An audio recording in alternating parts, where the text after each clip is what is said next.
दोस्तों, चाणक्य के अनुसार विवाह के बाद महिलाओं का मायके में अधिक दिन तक रुकना परिवार और समाज के लिए ठीक नहीं माना गया है।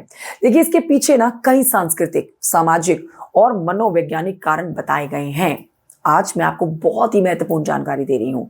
मैं आपको बताने वाली हूँ चाणक्य नीति के इस सिद्धांत का महत्व क्या है और इसके पीछे चाणक्य ने क्या तर्क दिए हैं। क्यों महिलाओं को अधिक दिन तक विवाह के बाद अपने मायके में नहीं रहना चाहिए, जानिए मेरे इस वीडियो में। ये बहुत ही रोचक और बहुत ही महत्वपूर्ण जानकारी हम आप तक पहुंचा रहे हैं। वीडियो को देखिए अंत तक। सबसे पहले जानिए चाणक्य नीति और विवाह के सिद्धांत क्या कहते हैं। देखिए, चाणक्य ने अपने ग्रंथों में परिवार को समाज की नींव बताया है। विवाह के बाद महिला का नया घर ही उसका प्राथमिक स्थान होता है।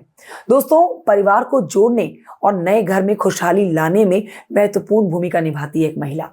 अधिक समय मायके में बिताने से नए परिवार में तालमेल स्थापित करने में बाधा आ सकती है और इसीलिए कहा जाता है कि विवाह के बाद किसी भी महिला को अपने मायके में ज्यादा समय नहीं बिताना चाहिए। दूसरा बिंदु जानिए।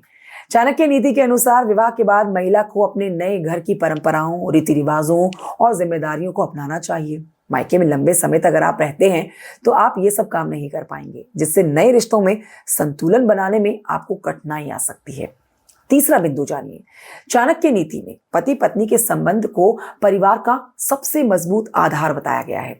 यदि महिला विवाह के बाद अधिक समय मायके में रहती है तो इसका असर पति पत्नी के रिश्तों पर भी पड़ सकता है। दूरी रिश्ते में संवाद और समझ को कम कर सकती है और इसीलिए कहा गया है कि शादी के बाद महिला अपने मायके में ज्यादा दिन ना बिताए। चौथा बिंदु जानिए इस जानकारी का। पुराने समय में महिलाएं यदि मायके में अधिक समय बिताती थी तो समाज में चर्चा का विषय बन जाता था। ये ना केवल महिला बल्कि उसके परिवार की प्रतिष्ठा को भी प्रभावित करता था। दोस्तों, चाणक्य का मानना था कि महिलाओं को इस प्रकार की परिस्थितियों से बचना चाहिए, क्योंकि नई नई शादी होती है, ज्यादा समय अपने नए परिवार में बिताना चाहिए, बजाय के बेकार के वाद विवाद में फंसना चाहिए। पांचवा और महत्वपूर्ण बिंदु जानिए। आज के समय में जहां पर महिलाओं को व्यक्तिगत स्वतंत्रता और करियर के लिए प्राथमिकता दी जाती है, तो देखिए इस नीति को समय के साथ बदलकर देखने की आवश्यकता है। हालांकि इसका मूल संदेश आज भी प्रासंगिक है कि रिश्तों को मजबूत बनाने के लिए नए घर को प्राथमिकता देना किसी भी महिला की सबसे बड़ी जिम्मेदारी होती है।